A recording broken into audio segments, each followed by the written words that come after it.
let's keep focused on.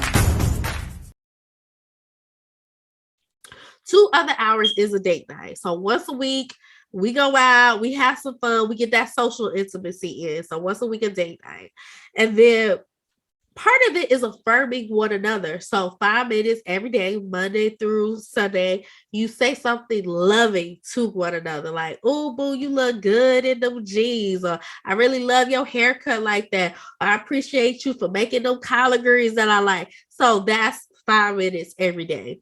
And then the other one is physical touch, because we know from science that when we connect on a physical level, whether it's a hug, whether it's oral sex, whether like some form of physical intimacy, every single day for at least 5 minutes. I'm not talking about the kiss, quick 3-second kiss. I'm talking about let's have a passionate kiss.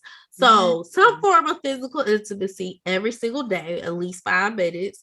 And then the other two is partings and reunions. So reunions are, we've been gone from each other all day. We've been out at work, or we've been, working from home, however you do it. At least 20 minutes Monday through Friday where we reconnect. So that's that emotional intimacy where we're talking about, boo, how your day went? What happened good today? What are you looking forward to? So at least 20 minutes Monday through Friday. And then connecting at the beginning of the day. So that is partings. Like before we leave each other for 8, or sometimes people working 12-hour days, some of my couples. And so that is 2 minutes Monday through Friday where you're saying, okay, what you got planned for today? So at least 2 minutes Monday through Friday. So that's my 5 magical hours. Okay. I love that. And I everything that you just said, I realized what you did. You incorporated the languages, but you just spread it out. So like that is great ways to incorporate new behaviors, new patterns, so it can help us break away from the old ones. I really do love that, because I feel like a lot of people, they might get stagnant because they don't know what to do. Yeah. They don't know what else to implement. So for you organizing something like the I Do Academy, I think that'd be helpful for a lot of couples, whether you're new, whether you're in it for a long time, or you just might need some refreshing because you need something new in a relationship. And I got to throw this in too, right? So we talked about the ladies looking nice. Men, put those gray sweatpants on, okay? They're sexy. Sometimes with my men, I gotta talk about hygiene, because sometimes men want to go all day without showering, and then want oral sex. Like, come on, fellas, talk about it. That Peter. Like, so we got it on both sides. Some things our ladies need to do. Sometimes some things fellas need to do. Put on a fresh pair of drawers. Right. I hear that. And also too, since you're talking about, hygiene, people don't realize how you can throw off one another pH levels, especially for a woman. So if you're not really clean down there and y'all getting it, and then she's wondering why she's catching, these yeast infections. This is real talk. Real talk for the grown folks. So I'm not surprised I don't want to hear it, but you need to hear this. You need to understand what you do and how you do stuff that can affect her body. So, you got to pay attention to your woman's body and vice versa. And I also have to say, you got to make sure you guys are eating right. Because I heard some women say, when I taste this, it don't, it don't taste right. Like pineapples. When a man eats pineapples, it affects like the taste of him. So, I mean, it's some things that we can eat that affects our taste, Absolutely. How we taste to one another. Be mindful of that. It makes a difference. Absolutely. And I think sometimes, and I'm just bringing up all the issues that I hear people speak about. So this is why I'm bringing this to the table, so I can make sure I hit everything on the nail that y'all need to hit, and Dr. Laura can come in and attest to whatever needs to be attested, so y'all can get it together, because I see so many beautiful couples, and because maybe the lack of the intimacy, maybe the lack of the sex, that they part ways. And it's like, listen, if that was like, if you just had some type of 5 minutes just to hear something like this, maybe it could have changed your perspective and you could have took a whole nother approach. So just because something didn't work one way does not mean it's not going to work another way. Why don't you keep trying? Because I'm going to tell you this, I already know this out of 8 out of 10, and you can let me know if it's a 62. People say, oh, well, I tried everything.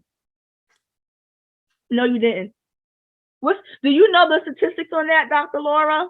On how many things people have tried? Oh yeah, like they say that they tried when they have not tried everything. Oh, They yes. swear they tried everything, but they have not. I think a lot of times people are trying the wrong things, or people are trying to figure it out on their own, and they just bumping their head like, all right, I tried it, but you may not be trying the right things, or you may need support with what you're trying to implement, so it's implemented correctly in a way that's going to work well for your relationship. Absolutely. I like how you said that. You need help with implementation. And I think a lot of us do. But I think some people feel like maybe they're in the denial, right? Yeah. Or they feel like, oh, I got this. But if you think about it, right? So for the person right now that's watching this and you saying, I got this, I want you to do this. I want you to step back and I want you to think about everything that's going on in the relationship. And if it's not flowing, that means you don't have this. That means help is needed. And it is okay for you to go to someone that you trust. Now, what if they're saying, Dr. Laura, I don't trust someone to go to? What do they do? I think they need to listen to you, Kalima. They need to like take into account this amazing podcast that you put together. And they need to say, okay, am I implementing the stuff that Lady Kay is telling me? Right? Right. I think I'm trying everything, but if I really listen to this podcast interview, have I actually done it? I think you have created an amazing space to have conversations like this about relationships and about intimacy and about how, like, sometimes as women we need to like attend to our man. So I would say take the advice that you are receiving. Don't be in the space of, oh, I know it already, I got it already. No, boo, you don't. If you know y'all fussing and fighting, something is wrong. Just like you go to the medical doctor when you got high blood pressure, listen to Lady Kay when she is saying like, get some change in your life. Listen to it. She know what she's talking about.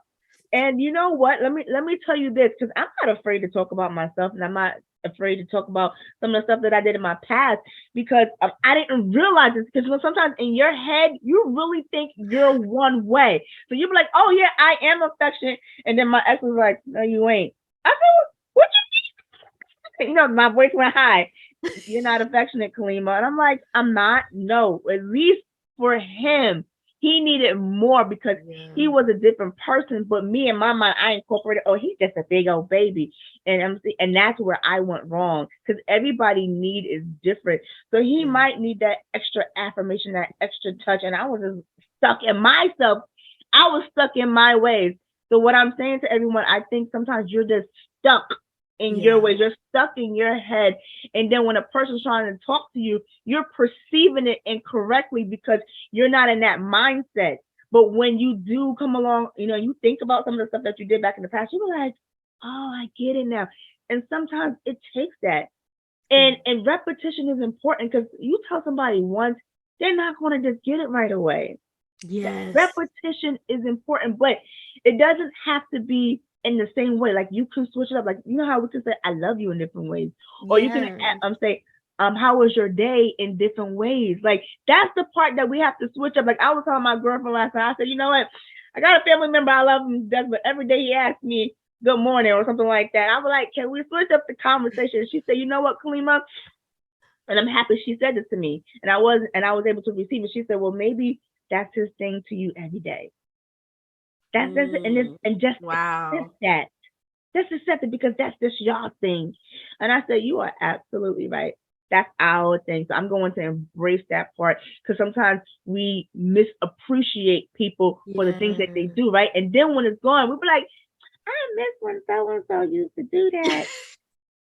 So now you miss it. But before, when they was giving it to you, you complain. So it is important for people to check you. Oh, and that's even for me too. Just because I know I got it to a certain degree does not mean I stopped learning. Because the moment you stop learning, you're dead. Come on, talk about it. It doesn't mean physical; it means mental. So I need that. I think we all do. So we have to constantly give each other reinforcement, reminders. And for a lot of my women that's that I know that's in a relationship, I always let them know, listen, you got a good dude. I love that. And they do. Or you got a Because, good woman. sometimes we take each other for granted, or we start to feel like, oh, you just supposed to do that. No, everything is a gift. It is a gift for him to do that and honor it as such. Absolutely. Talking about the gift, Laura, I gotta insert this because I know this happens a lot too. Let's talk about women weaponizing sex. Oh, yes. So a lot of times, because the man wants sex and the female may not desire it at the same level that he wants it, then there is a imbalance of power in the relationship. And sometimes women can say, okay, well, I got the power, so if you be good, then I'm gonna give you some. If you be bad, I'm taking it off the table. It is harmful. It's harmful to the relationship, because this is a way for the bonding to happen. This is a way for him to feel close to you, and to use it and weaponize that does a lot of damage to the relationship. So I think you have to be mindful of what you do with power. Right. So when she's not in the mood, and she's constantly not in the mood, what should she do on her behalf? Because she's realizing every time he comes to her, she's like, I don't want to be bothered. Like, how can you fix that area? Is it deeper than that? Is it deeper than her not just wanting to? Like, how can we tap into that? Yeah. So in the mood, I think we have to look at, what am I doing that gets me in the mood? Right? Because if I'm never in the mood, something may be happening. Maybe I have a chemical imbalance, a hormone imbalance. I know as women, like sometimes, like during our cycles, we may have lower estrogen or our testosterone, because we have both sex hormones. We have testosterone and we have estrogen. And sometimes it's just a matter of like going to the doctor saying, hey doc, like I've been noticing my libido level has been down. Can you run a hormone panel for me so I can find out what's happening for me internally? So that can be a part of it, is a hormonal imbalance. Or in some cases, women may not be naturally like lubricating down there. So we may buy some lubrication that helps us so that we experience more pleasure with sex. Sometimes it's a matter of the woman feeling stressed. And so when she's feeling stressed, that affects her libido, her desire level. Or it could be a medication that she's taking. A lot of times, high blood pressure medication, diabetes medication, and a lot of psychotropic medication, like medication for depression or anxiety, that can impact your libido levels, as well as birth control medication. So first, look at what medications am I taking, and do any of them have a side effect on affecting the libido level? That is good information right there, because I'm pretty sure some women probably saying, what's wrong with me? Yeah. And why am I never in the mood? And then also too, including the weaponizing, and that's just the cover up, you know what I'm saying? That's the cover up, because they really don't understand what's going on with their body. So I think it is very important, Laura, to know your body, knowing your body is off, knowing when your body is telling you something. And sometimes, because sometimes we be on 100, we're doing so many different things. We got the kids in mind, we got the business in mind. We don't never take the time to stop to analyze what's going on with us. And that's why I put this show together, because I want you to sit down and say, what's going on with me? Why is it acceptable that I'm having sex 4 times a year? Lord have mercy. Why is it acceptable I give him sex on what's that holiday that everybody loves about? Valentine's Day, his birthday. Oh, and one thing too, them going down on him, I don't want to. It's like, really? But he loves that. Why wouldn't you want to pleasure him? There's a lot of women, they talk about, I don't even want to look at it. It's like, why you don't want to look? But it's natural. Am I having real conversations, Laura? You are having real conversations, and necessary conversations. Like, this is such an important dialogue.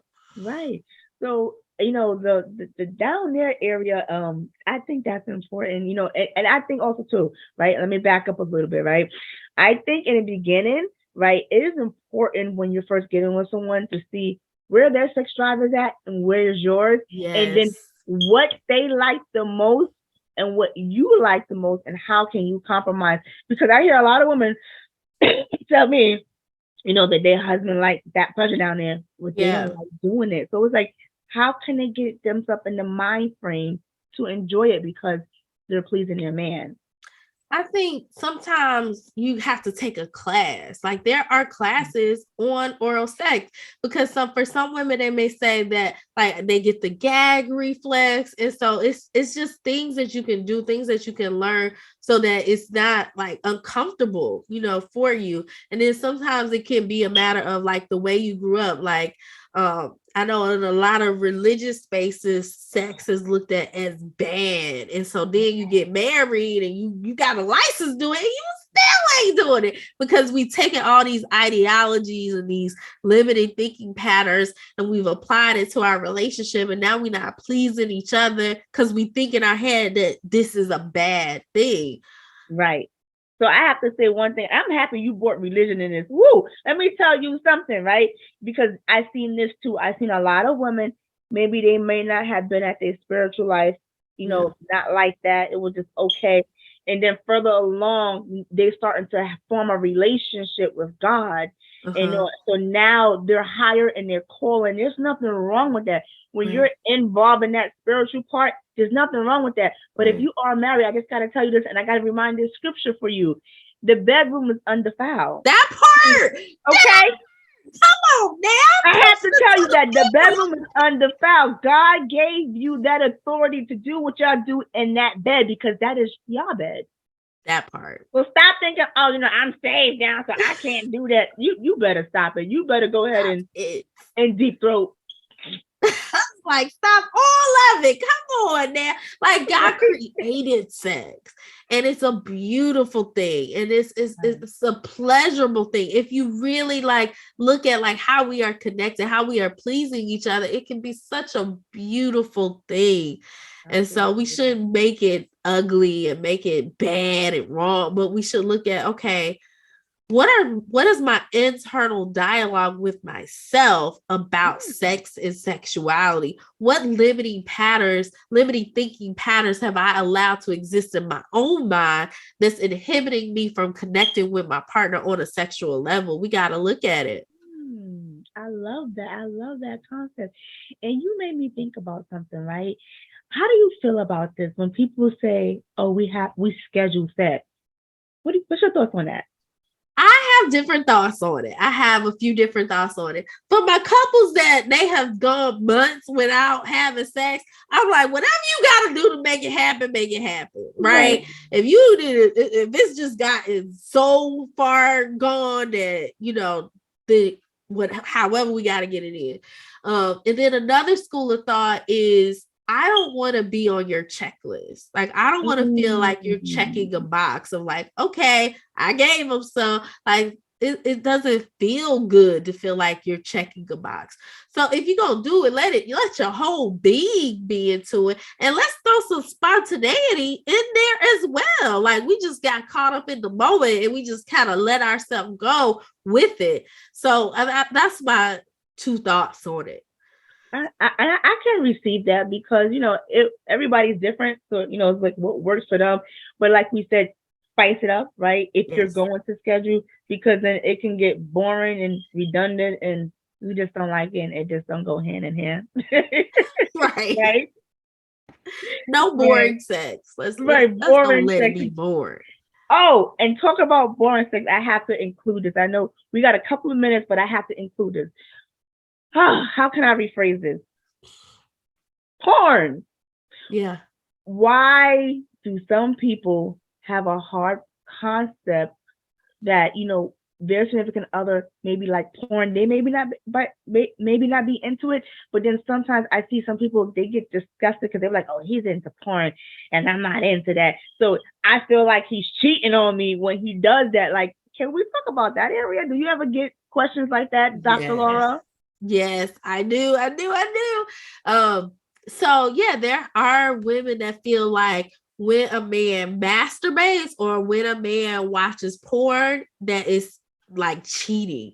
And so I think that couples should have conversations about stuff like this early on and look at, am I seeing this from, are we looking at it from both people's perspective? So if you feel like it's cheating, what makes you feel like that? Like, let's have a conversation about it before we just rule it out as no, you can't do it. No, I don't want it. Like, let's talk about it. Let's talk about what it represents to you, because there are going to be some times where one person feels aroused and the other person may not feel aroused, and maybe there are different things that take them there.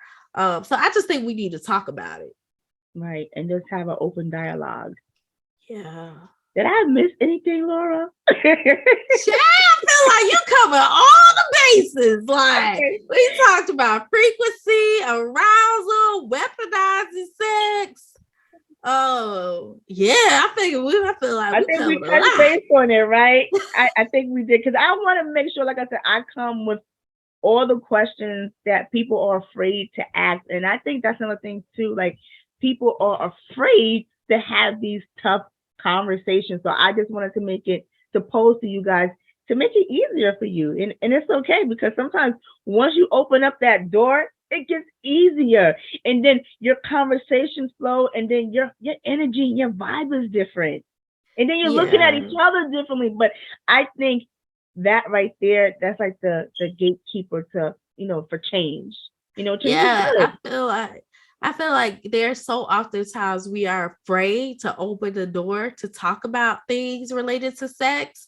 But I feel like there's nothing that you cannot talk about with your spouse. It's just the way you talk about it, like the manner in which you come into the dialogue, whether it's from an accusation standpoint or whether it's, babe, I've been thinking about this and I wonder if maybe like our relationship can get better in this area. Here's what I'm thinking. That comes across so much better than like, you always do this and you don't never do that. Like, it's just gonna make the other person defensive. So let's talk about it and let's be mindful of how we talk about it.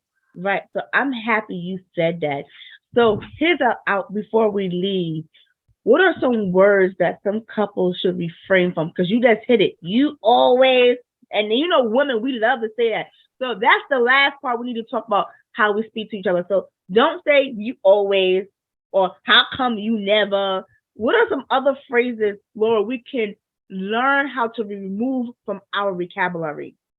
Yeah, in my book, Marital Peace, I talk about there are 3 trigger words. Those trigger words are always, never, and but. As soon as you say these words, it puts the other person in defense, and then their wall goes up, and they're not listening to you anymore because they're like, I got to defend myself. Well, I did it last week. What you mean I'll never? And so you don't want to put your partner in that space where they're ready to defend themselves. And so I say instead, focus on what you want and don't give any energy into what you don't want. I think a lot of people think in their mind that they're telling their spouse what they want when they complain about the things that they're doing, but they're actually not expressing what they desire. So I would say just focus on what you desire. And then the other thing is use I statements.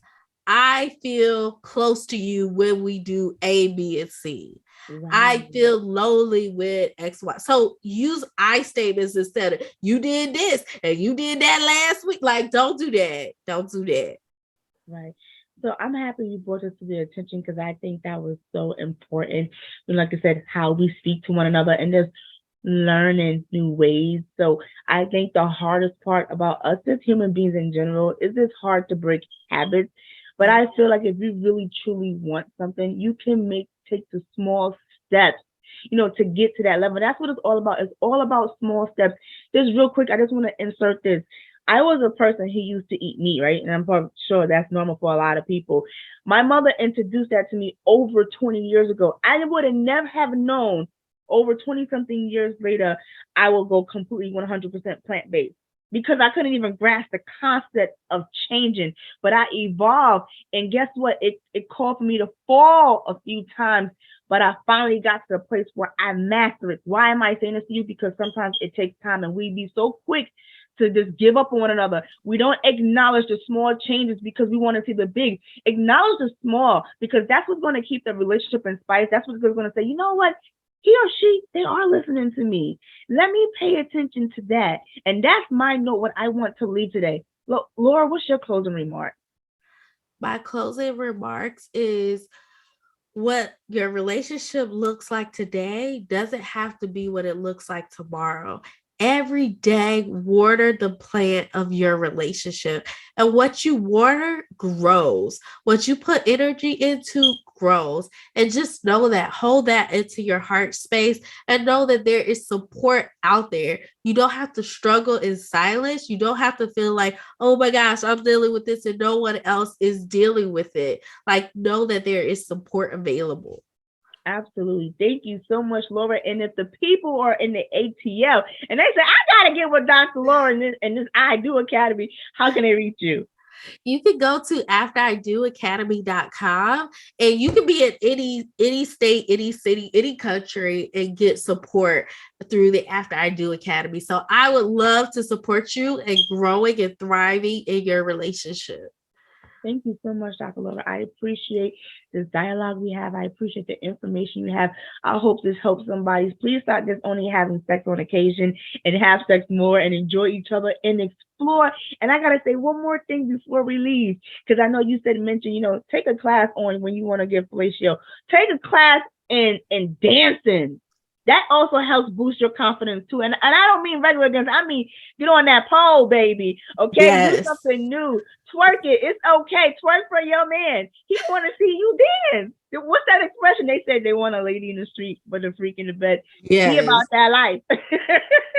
That's real. I think, the more we go out and we do different things, that will help with our individuality and this being more expressive, because like 9 times out of 10 we think we are, but we aren't. So again, I just had to piggyback and I wanted to add that. But I thank everyone for tuning in today. Continue to follow us again next week here at 6 p.m. on this Tuesday, because we're going to have another episode all month long. That's in December. Thank you, Dr. Laura, once again. And I'll see you guys. Continue to follow us at the Lady K Chat Podcast here on YouTube, Spotify, Instagram. And we'll see you guys next week.